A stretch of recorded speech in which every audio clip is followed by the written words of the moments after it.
नमस्कार, मैं जितेंद्र यादव। मैं आप सभी का अपने YouTube चैनल एजे शिखर में हार्दिक स्वागत करता हूं।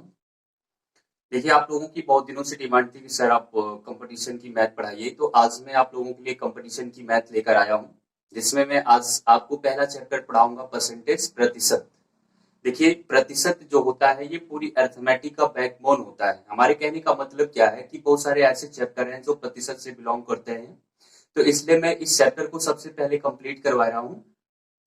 वैसे भी आप लोग देखते होंगे कि जितने भी कॉम्पिटिटिव एग्जाम है उसमें परसेंटेज के जो क्वेश्चन है वो जरूर आते हैं। तो आज की क्लास में हम लोग परसेंटेज पर चर्चा करेंगे कि परसेंटेज क्या होता है। तो सबसे पहले हम लोग ये जानेंगे कि प्रतिशत क्या है। प्रतिशत प्रतिशत का मतलब समझेंगे कि प्रतिशत का मतलब होता क्या है। देखिए, प्रतिशत जो होता है वो दो शब्दों से मिलकर के बना है। एक होता है प्रति और एक होता है शत। प्रति का मतलब होता है प्रत्येक और शत का मतलब होता है 100। तो इसका टोटल अर्थ जो होता है वो होता है कि प्रत्येक 100। देखिए, प्रत्येक 100 का मतलब ये होता है कि मैथ में जो गणनाएं 100 पर होती है उससे हम लोग कहते हैं प्रतिशत। ये प्रतिशत की डिफिनीशन है कि मैथ में जो गणनाएं प्रत्येक 100 पर होती, मतलब एक 100 पर होती है, उसे कहा जाता है प्रतिशत। तो कहने का मतलब क्या है कि जो गणनाएं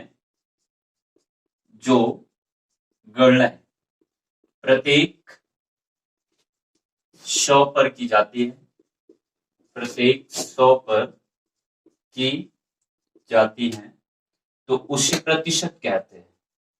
उसे प्रतिशत कहते हैं। ठीक है। अब ध्यान दीजिएगा, इसका एग्जाम्पल क्या होता है, मतलब आपको हम समझा दे रहे हैं कि कैसे कोई भी गणना 100 पर होती है। जैसे मान लो कि किसी क्लास में 100 स्टूडेंट है और उन 100 स्टूडेंट में से 70 स्टूडेंट जो है वो पास हो गए। तो 70 स्टूडेंट जो पास हो गए तो उससे हम लोग गणित की लैंग्वेज में लिख सकते हैं कि 70/100। 70/100 का मतलब ये होगा कि 100 में 70 लोग पास हो गए हैं, और आप यहां से अगर 100 हटा देते हो तो ये टोटल बन जाएगा 70%। अब ध्यान दो, 100 में 70 स्टूडेंट पास हुए हैं, तो इसका मतलब क्या है कि 30 स्टूडेंट फेल हुए। तो जो फेल वाले हैं अगर उनको हम परसेंटेज में लिखें तो इस तरह से लिख सकते हैं, इसको लिखेंगे 30/100। कहने का मतलब क्या है कि 30% स्टूडेंट जो होंगे वो फेल हो जाएंगे। तो कहने का मतलब क्या है कि मैथमेटिक्स में जो गणनाएं, जो कैलकुलेशन 100 पर की जाती है, प्रत्येक 100 पर की जाती है, उससे हम लोग कहते हैं प्रतिशत, परसेंटेज। तो ये तो होता है प्रतिशत का मतलब। अब आगे हम लोग ये जानेंगे कि किसी भी संख्या को हम लोग प्रतिशत में कैसे बदलते हैं, यानी प्रतिशत में बदलने के लिए करना क्या पड़ता है।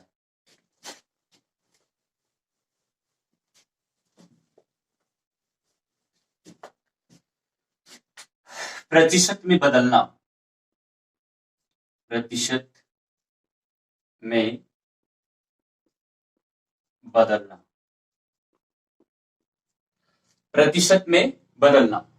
देखो, मान लो कि कोई संख्या है 3/4 है, और 3/4 में अगर हम 100 का मल्टीप्लाई करते हैं तो 4 एक कम 25, 100 को 100 होता है, 25 दिया 75% बन जाएगा। और कोई संख्या मान लो 7 है, अगर इसमें हम 100 का मल्टीप्लाई करते हैं तो ये हो जाएगा 700%।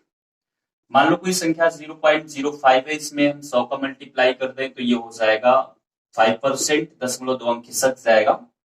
और उसके बाद में मान लो कि 5/4 है और इसमें हम 100 का मल्टीप्लाई कर दें तो 25, 100 को 100, 25×5 125% हो जाएगा। तो हमारे कहने का मतलब ये आप लोग देख रहे हैं कि प्रत्येक संख्या में 100 का मल्टीप्लाई कराने पर ये 100 परसेंटेज में चेंज हो जा रहा है। इसका मतलब क्या होता है कि किसी भी संख्या को यदि आपको प्रतिशत में बदलना है तो आप उसमें 100 का मल्टीप्लाई करा दीजिए, तो 100 का मल्टीप्लाई करा देने से वो संख्या प्रतिशत में बदल जाती है। बस इतना सा ही काम करना होता है।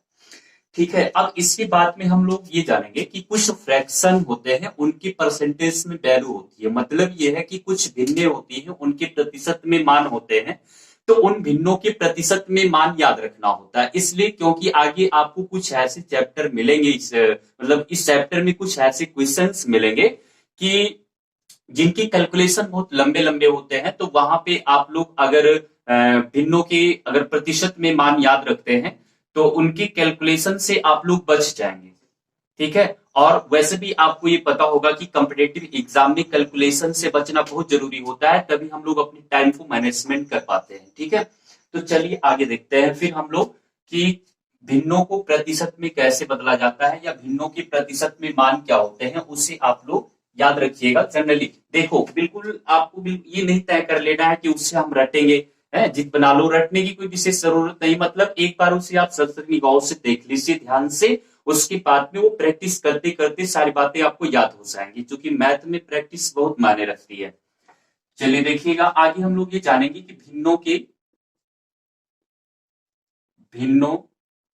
के प्रतिशत में मान, प्रतिशत में मान, कुछ भिन्ने होती है उनके प्रतिशत में मान होते हैं।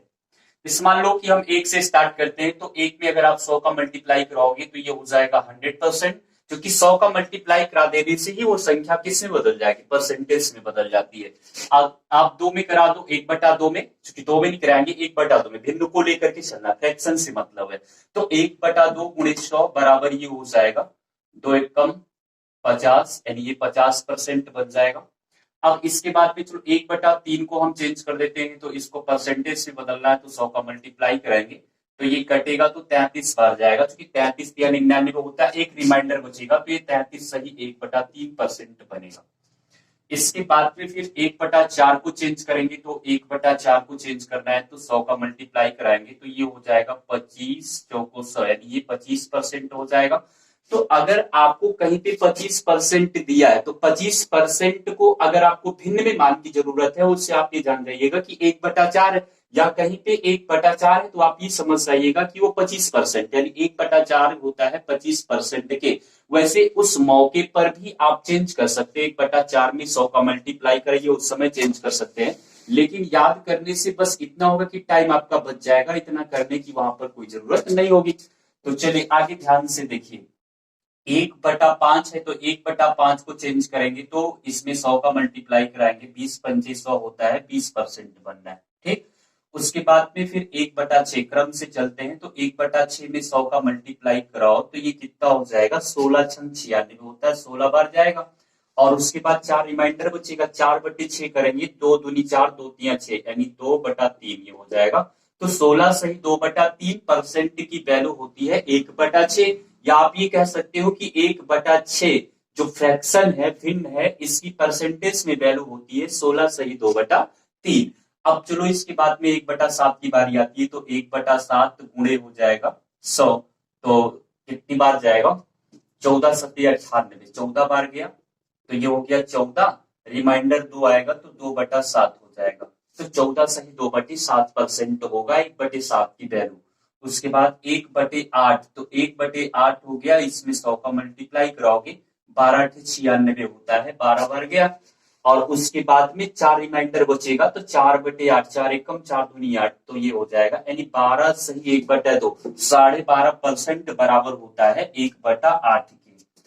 चलो आगे देखते हैं, फिर 1/9 की बारी है, तो 1/9 गुणे 100 करेंगे, तो कितनी बार जाएगा, 11×9 = 99, 11 बार जाएगा, एक रिमाइंडर बच रहा है, तो 1/9 लिख लेंगे परसेंट में। उसके बाद में फिर आ रहा है 1/10, तो 1/10 गुणे 100, तो 10 एकम 10×10 100, तो इसके बाद में ये हो जाएगा 10%, ये टोटल बन रहा है। फिर बच रहा है 1/11, तो 1/11 और गुणे कितना हो जाएगा 100, तो 11×9 = 99 होता है, तो 9 सही 1/11% बनेगा ये। ठीक है, इसके बाद में 1/12 को देख लेते हैं, तो 1/12 गुणे 100, तो 12,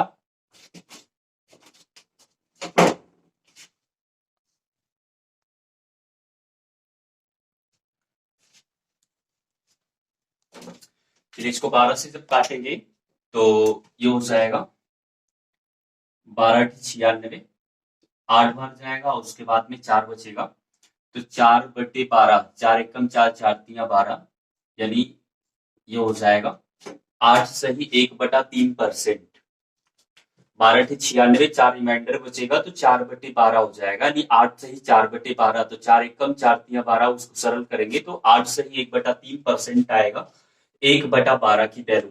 इसके बाद में फिर 1/13, तो 1/13 गुणे 100, तो 13 सत्ते 91 होता है, 13 अट्ठे 104 ज्यादा हो जाएगा, तो 7 सही 13 सत्ते 91, 9 रिमाइंडर आया है, 9/13 हो जाएगा, तो 7 सही 9/13%। और उसके बाद में फिर 1/14 का निकालेंगे, तो 1/14 गुणे 100, तो 14 सत्ते 98 होता है, तो ये कितना हो जाएगा, 7 सही रिमाइंडर 2 है, तो 2/14, तो एक कम 2 सत्ते 14, तो 7 सही 1/7% वैल्यू आएगी 1/14 की। उसके बाद में फिर 1/15 का निकालेंगे, तो ये हो जाएगा 1/15 गुणे 1/15 गुणे 100, तो 15 एकम 15 छंग 90, 10 सत्ते 105 ज्यादा हो जाएगा, 15 छंग 90, 10 रिमाइंडर बचेगा, तो 10/15, 5 दूनी 10, 5 तिया 15, तो 6 सही 2/3% इसकी वैल्यू हो जाएगी। फिर इसके बाद में फिर 1/16 का निकालेंगे, तो ये हो जाएगा 1/16 गुणे 100, तो 16 छंग 96, ठीक है, रिमाइंडर कितना आ रहा है 4, तो 4/16, तो 4 एकम 4 चौक 16, तो 6 सही 1/4% बनेगा।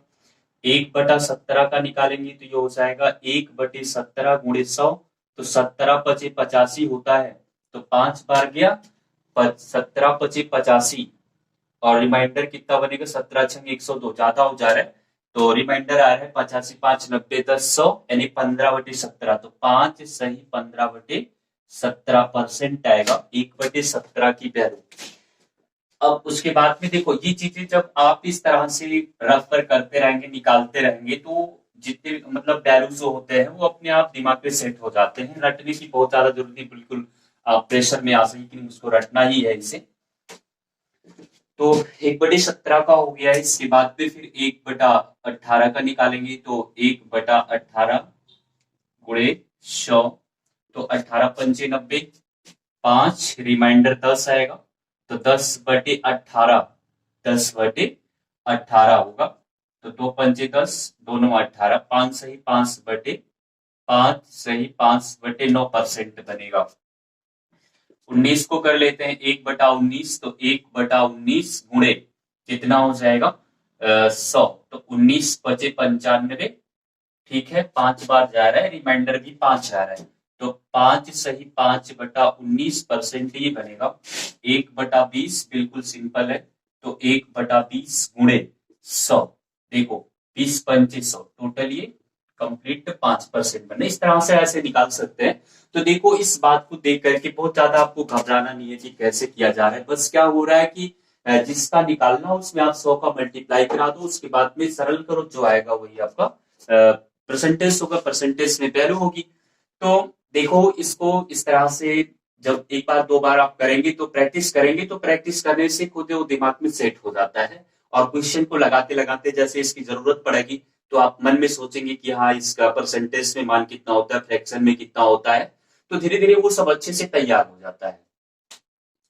तो चलिए आगे के क्रम में हम लोग जानेंगे। अब तक तो हमने ये सीखा कि परसेंटेज में किसी भी वैल्यू को कैसे चेंज किया जाता है। अब आगे बात ये आती है कि अगर वो वैल्यू ऑलरेडी परसेंटेज में दिया हो, तो उससे हम लोग एक जनरल वैल्यू में कैसे चेंज करेंगे।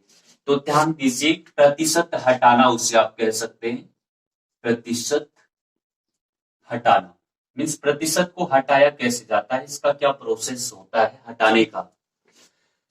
तो बिल्कुल सिंपल सी बात है, अभी प्रतिशत लगाया कैसे गया, मैंने आपको बताया कि किसी भी संख्या को जब परसेंटेज में कन्वर्ट करना हो, तो आप 100 का मल्टीप्लाई करेंगे।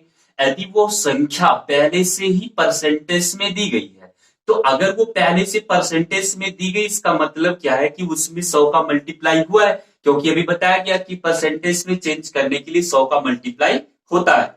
तो कहने का मतलब कि ऑलरेडी वो अगर परसेंटेज में है, तो इसका मतलब क्या है कि उसमें 100 का गुणा छिपा हुआ है, और अगर आपको वो परसेंटेज हटाना है, परसेंटेज हटाने का मतलब है कि 100 हटाना है, तो 100 हटाने के लिए 100 का डिवाइड करना पड़ेगा। तो यहां से ये निष्कर्ष निकलता है कि किसी भी संख्या के प्रतिशत मान को उसे एक सामान्य मान में चेंज करने के लिए 100 का भाग किया जाता है। क्यों किया जाता है, रीजन मैंने स्पष्ट कर दिया है, क्योंकि उसमें 100 का मल्टीप्लाई छिपा होता है, और 100 का मल्टीप्लाई हटा देने से ही वो परसेंटेज हट जाएगा। तो जैसे हमने यहाँ पे देखो 25% लिख दिया, तो 25% में 25 गुणे 100 है, तो इस 100 को हटाना है, तो 100 हटेगा कब? 100 हटेगा, प्रतिशत हटाने के लिए ये 100 हटेगा कब? जब इसमें 100 का भाग किया जाए, तो 25 से कम 25 से को 100, ये पुनः वही 1/4 आ रहा है। देखो अभी जो अभी किया गया वही का जस्ट अपोजिट होता जा रहा है। भिन्न 1/4 थी, परसेंटेज में बदलने के लिए 100 का गुणा किया गया। अब उसे आपको प्रतिशत से सामान्य संख्या में चेंज करना है, तो क्या करोगे कि 100 का भाग करा दोगे। ये इतना सा ही काम होता है। 75% देख लीजिए, एक दो करवा दे क्लियर हो जाएगा। 75/100 हो जाएगा, और ये हो जाएगा 75/100, सॉरी 75/100 का मतलब 25 या 75 3/4 आएगा। तो इसी तरह से कोई भी संख्या होगी, जैसे मान लो कि अभी मान लो 60% है, तो 60% को आप लोग क्या करोगे, 60/100 करोगे, तो ये कैंसिल हो जाएगा। 0 से 0, 2 3 6 2 5 10, 3/5 आएगा। एंड ये फ्रैक्शन में वैल्यू चेंज हो जा रहे हैं। तो हमारे कहने का मतलब क्या है कि ये सब बिल्कुल जनरल बातें हैं, इसे आपको जानना पड़ेगा कि छोटे जैसे क्वेश्चन फिर आपको अच्छे से समझ में आएंगे कि अगर आपको प्रतिशत लगाना है तो 100 का गुणा करना है, प्रतिशत हटाना है तो 100 का भाग करना है। तो ये सब सामान्य बातें हैं, ये सब हम लोग को पहले सीखना जरूरी होता है। जब छोटी छोटी बातों को हम सीखे रहेंगे तभी उससे रिलेटेड जो क्वेश्चन है उसे अच्छे से समझ सकेंगे और लगा सकेंगे। तो इतनी सी ही बातें आपको परसेंटेज में जानना है कि प्रतिशत लगाया कैसे जाता है, प्रतिशत हटाया कैसे जाता है, प्रतिशत है क्या। प्रतिशत का मतलब मैंने क्या बताया कि मैथ में जो भी गणनाएं 100 पर की जाती, प्रत्येक 100 पर की जाती है, उसे कहा जाता है प्रतिशत। प्रतिशत लगाने का तरीका क्या बताया गया कि 100 का मल्टीप्लाई करा दो। कुछ फ्रैक्शन है उनके परसेंटेज में वैल्यूज याद रखिएगा, है ना। तो परसेंटेज में वैल्यू याद रखेंगे, जैसे 1/4 का 25% है, 1/8 का 12.5%। तो ये सब याद रखेंगे, तो एक्सरसाइज में क्वेश्चन कहीं अगर मिलेगा तो उसे आप चेंज करेंगे। तो चेंज करने से अच्छा याद करोगे, डायरेक्ट रख दोगे, क्योंकि वहां पे आपको लगा करके पूरा प्रोसेस नहीं दिखाना है, बस ऑप्शन पकड़ना है चाहे जैसे। चलिए आगे ध्यान से देखो।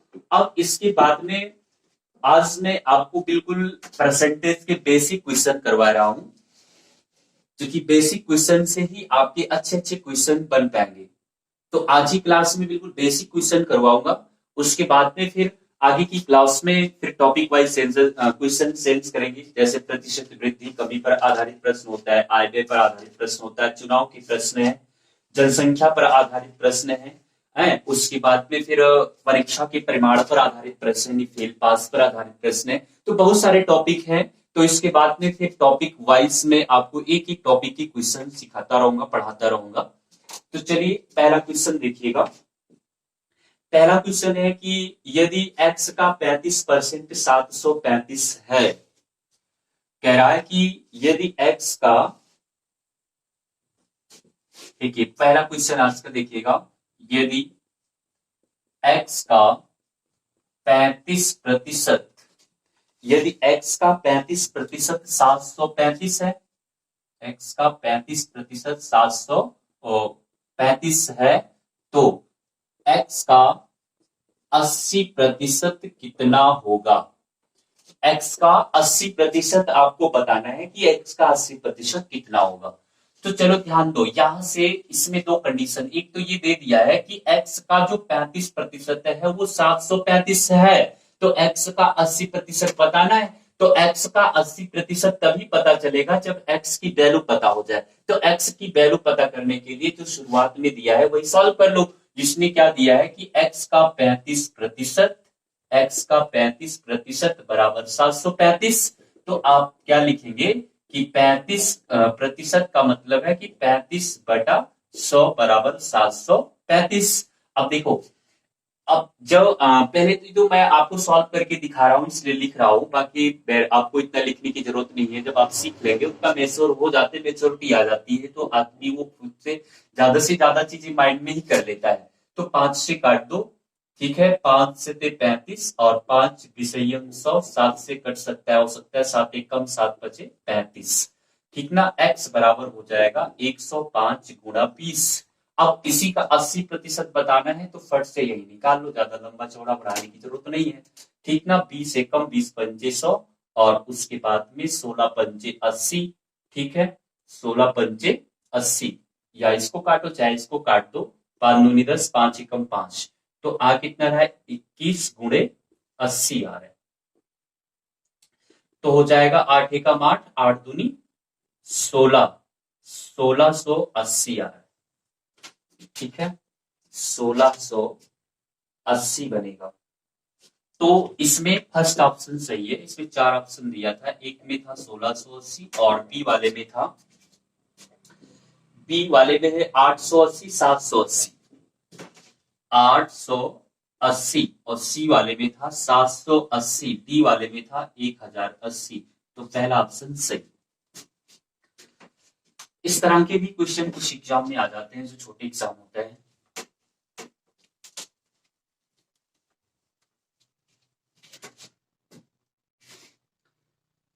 उसके बाद में इसी टाइप का एक क्वेश्चन और है,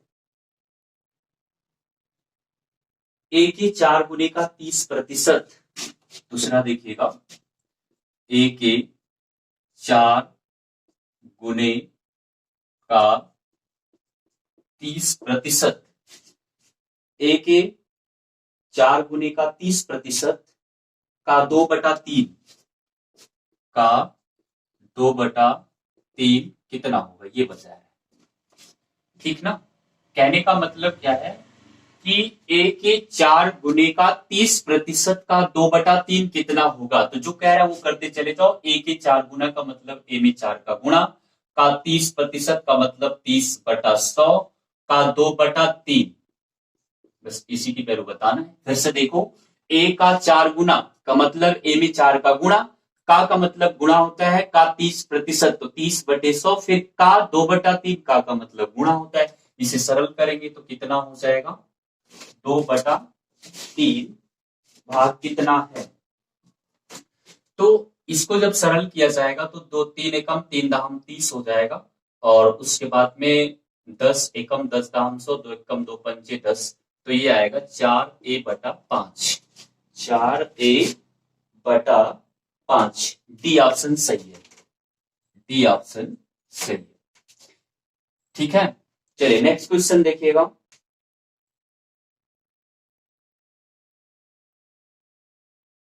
छह सही 1/4% को भिन्न के रूप में व्यक्त कीजिए। तीसरा क्वेश्चन देखिएगा, 6 सही 1/4% को भिन्न के रूप में व्यक्त कीजिए, भिन्न के रूप में व्यक्त कीजिए।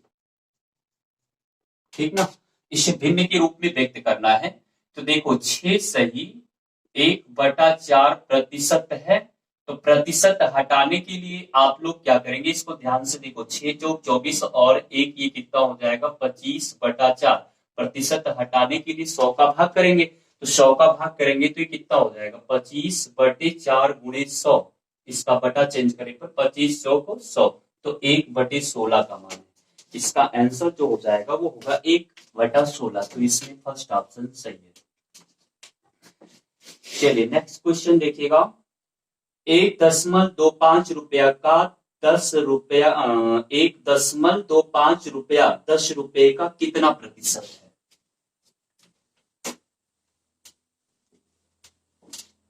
1 रुपया 1.25 रुपया 10 का कितना प्रतिशत है, कितना प्रतिशत है, ये बताना कि 1.25 रुपया 10 रुपए का कितना प्रतिशत है, जहां का लगा होता है वो नीचे होगा, और उसके बाद में पूछ किसका रहा है 1.25 रुपए, प्रतिशत में बदलना है, सीधी सी बात है, कितने का मल्टीप्लाई 100 का मल्टीप्लाई। फिर से समझिएगा, लैंग्वेज क्वेश्चन की समझा करो, अपने आप सब इजी हो जाता है। 10 रुपए का बोल रहा है, तो जहां का लगा होता है उसे नीचे रखते हैं, और उसके बाद में किसका पूछ रहा है 1.25 रुपया, तो 1.25 रुपया ऊपर रखो, और परसेंटेज में चेंज करना है तो 100 का मल्टीप्लाई कराएंगे, 10 दाम 100 होता है, तो इसके बाद में ये हो जाएगा 10 का गुणा करने पर एक अंक दशमलव दाहिनी तरफ खिसकेगा, 12.5 प्रतिशत होगा, तो ऑप्शन में 12.5 नहीं दिया है, वो 12 सही 1/2 दिया है, तो ये 12.5 ही है, तो आप इसे लिख सकते हो 12 सही 1/2%। ठीक ना, तो ये सही हो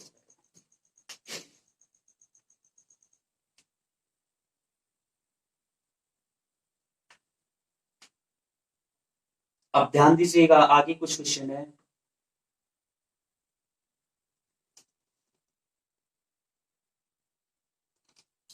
कह रहा है कि यदि ए का 90% बी का 30% के बराबर है, मतलब देखो अगला क्वेश्चन है कि ए का 90% बराबर है बी का 30%। ए का 90% बी के 30% के बराबर है, तो बी ए के कितने प्रतिशत के बराबर है? तो बी ए के कितने प्रतिशत के बराबर है? कितने प्रतिशत के बराबर है? कितने प्रतिशत के बराबर? देखो ये कंडीशन दिया है कि ए का 90% बराबर है बी का 30%। ठीक है, तो अब ए गुणे 90/100 बराबर बी गुणे 30/100। ठीक ना, तो यहां से 100 से 100 कैंसिल हो जाएगा, 30 एकम 30 दिया 90, तो 3 ए बराबर आएगा बी। 3 ए बराबर आ रहा है बी के, तो पूछ रहा है बी ए के कितने प्रतिशत के बराबर है? बी ए के कितने प्रतिशत के बराबर है? तो इसका मतलब क्या है कि कह रहा है कि बी ए के कितने प्रतिशत के बराबर, ए के पूछ रहा है तो ये हो जाएगा। ठीक, बी की वैल्यू कितनी रखेंगे? बी की वैल्यू रखेंगे 3 ए, तो बटा ए और गुणे 100, तो ए से ए कैंसिल हुआ तो 300% आएगा। कितना प्रतिशत आएगा? 300%। डी ऑप्शन सही है, ऑप्शन डी सही है। तो इस तरह से बेसिक क्वेश्चन सॉल्व किए जा सकते हैं। अब हमने 4-5 बता दिया है, आगे की क्लास में हम प्रतिशत वृद्धि और प्रतिशत कमी पर आधारित क्वेश्चन करवाएंगे।